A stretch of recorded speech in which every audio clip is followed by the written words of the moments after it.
കൊട്ടക്കണക്കിന് പണം നിങ്ങൾ കൊട്ടക്കണക്കിന് പണം എവിടുന്നൊക്കെയോ എന്താണ് വലിയ വലിയ വണ്ടികളിൽ ഇല്ല മറ്റേ BJPക്കുള്ള കുഴപ്പണം വന്നതുപോലെ എവിടുന്നൊക്കെയോ വലിയ വലിയ വണ്ടികളിൽ നിങ്ങൾക്ക് വരുന്നുണ്ട്. മുഖ്യമന്ത്രിയോട് ചർച്ച കഴിയുമ്പോഴേക്കും ആ വിവരങ്ങൾ പുറത്തേക്ക് വരും. ഷൈല, ഞങ്ങൾക്ക് പണം വരുന്നത് എവിടെ നിന്നാണെന്ന് ഞങ്ങൾ വളരെ പരസ്യമായിട്ട് തന്നെ, കാരണം ഞങ്ങൾ അവിടെ സമരപ്പന്തലിൽ ഇരിക്കുകയാണ്.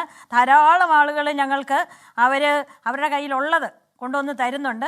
ആ തരുന്നവരുടെ രാഷ്ട്രീയമൊന്നും ഞങ്ങൾ ചോദിക്കാറില്ല. എന്തായാലും ഈ പൊതുസമൂഹം പിന്തുണച്ചതുകൊണ്ട് മാത്രമാണ് ഈ സമരം 256 ദിവസം പോയത്. പിന്നെ ഇവർ ഈ പറയുന്ന ഈ ഫണ്ട് ഇങ്ങനെ വന്നുകൊണ്ടിരിക്കുകയാണ്. ഇതുപോലെ അനധികൃതമായിട്ട് ഈ സമരത്തിന് ഫണ്ട് വന്നുകൊണ്ടിരിക്കുകയാണെങ്കിൽ ഈ സർക്കാരിന് അത് കണ്ടുപിടിക്കാനുള്ള സംവിധാനമില്ലേ?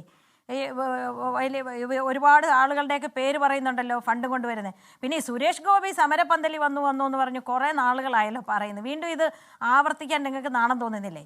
ഒരു കേരളത്തിൽ നിന്നുള്ള ഒരു ജനപ്രതിനിധി, ഒരു കേന്ദ്രമന്ത്രിയാണ്.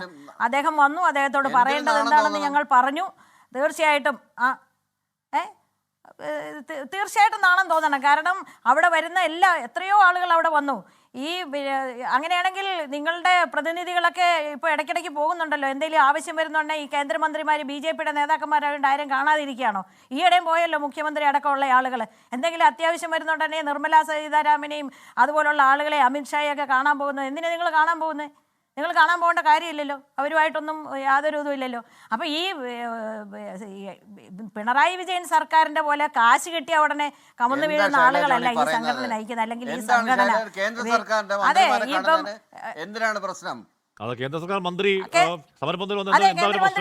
കേന്ദ്രമന്ത്രിമാരെ കാണുന്നതിന്, കേന്ദ്ര സർക്കാരിന്റെ മന്ത്രിമാരെ കാണുന്നതിന് CPIM നേതാക്കന്മാർക്ക് കുഴപ്പമില്ലെങ്കിൽ ഈ സമരം നടക്കുന്ന കേരള ആശാ ഹെൽത്ത് വർക്കേഴ്സ് അസോസിയേഷന്റെ നേതാക്കൾക്ക് ഒരു കുഴപ്പമില്ല. ഞങ്ങളുടേതൊരു സ്വതന്ത്ര സംഘടനയാണ്. ആരാണോ ഞങ്ങളുടെ ആവശ്യങ്ങൾ അംഗീകരിക്കാൻ അല്ലെങ്കിൽ അതിനുവേണ്ടി പ്രവർത്തിക്കേണ്ടത് അവരെല്ലാം ഞങ്ങൾ കാണും. സുരേഷ് ഗോപി വന്നാൽ ഞങ്ങൾ സ്വീകരിക്കും, ഞങ്ങളുടെ ആവശ്യം ഉന്നയിക്കും.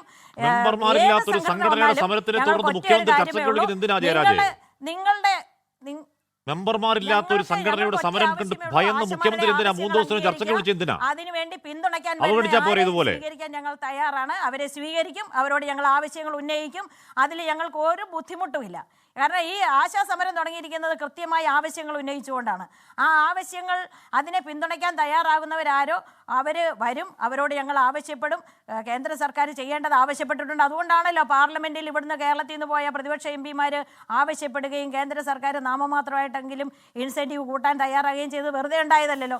ഇന്ത്യയിലെ 10 ലക്ഷം ആശമാർക്ക് ഈ കേരളത്തിലെ ആശാ സമരം കൊണ്ട് പ്രയോജനം ഉണ്ടായിട്ടുണ്ട്. അത് ദേശീയ മാധ്യമങ്ങളടക്കം റിപ്പോർട്ട് ചെയ്തിട്ടുണ്ട്. പിന്നെ നിങ്ങൾ ഈ പറയുന്ന കാര്യമുണ്ടല്ലോ, അത് തമിഴ്നാട്ടിൽ CITU സമരം ചെയ്യുമ്പോൾ അവിടുത്തെ സംസ്ഥാന സർക്കാരിനെതിരെയല്ലേ സമരം ചെയ്യുന്നത്? നിങ്ങൾക്ക് യൂണിയൻ ഉള്ളിടത്ത് എത്രയോ ഇടങ്ങളിൽ ഈ കാലയളവിൽ CITU സംസ്ഥാന സർക്കാരിന് മുന്നിൽ സമരം ചെയ്തു. അവരൊന്നും എന്താ കേന്ദ്ര സർക്കാരിന് മുന്നിൽ പോയി സമരം ചെയ്യാത്ത? സംസ്ഥാനത്ത് സമരം CITU സെക്രട്ടേറിയറ്റിന് മുന്നിൽ എത്ര സമരം നടത്തിയിട്ടുണ്ട്?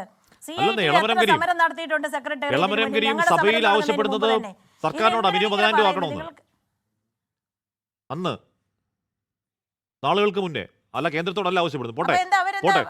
അവരെന്താ കേന്ദ്ര സർക്കാരിന്റെ അടുത്ത് പോകാത്ത? ഈ സുരേഷ് ഗോപി വന്നു ഷോ ഓഫ് ആണെന്ന് മനസ്സിലായി. സുരേഷ് ഗോപി കയ്യും തട്ടിപ്പോയി. സുരേഷ് ഗോപി എന്താണ് ആരുടെ കുറ്റവും പിഴവൊന്നും അല്ലാതെ സുരേഷ് ഗോപി ആ വഴിക്ക് പോയി കേട്ടോ. CITU എന്താ പോയി ചോദിക്കാത്തത് കേന്ദ്ര സർക്കാരിനോട്? ലോകത്തെവിടെയായാലും ഏത് സമയത്തും 24 വാർത്തകളും ഓഗ്മെന്റഡ് റിയാലിറ്റി പാക്കേജുകളും എക്സ്പ്ലെയിനറുകളും വിശദമായി കാണാൻ ഞങ്ങളുടെ YouTube ചാനൽ നിങ്ങൾക്ക് സബ്സ്ക്രൈബ് ചെയ്യാം.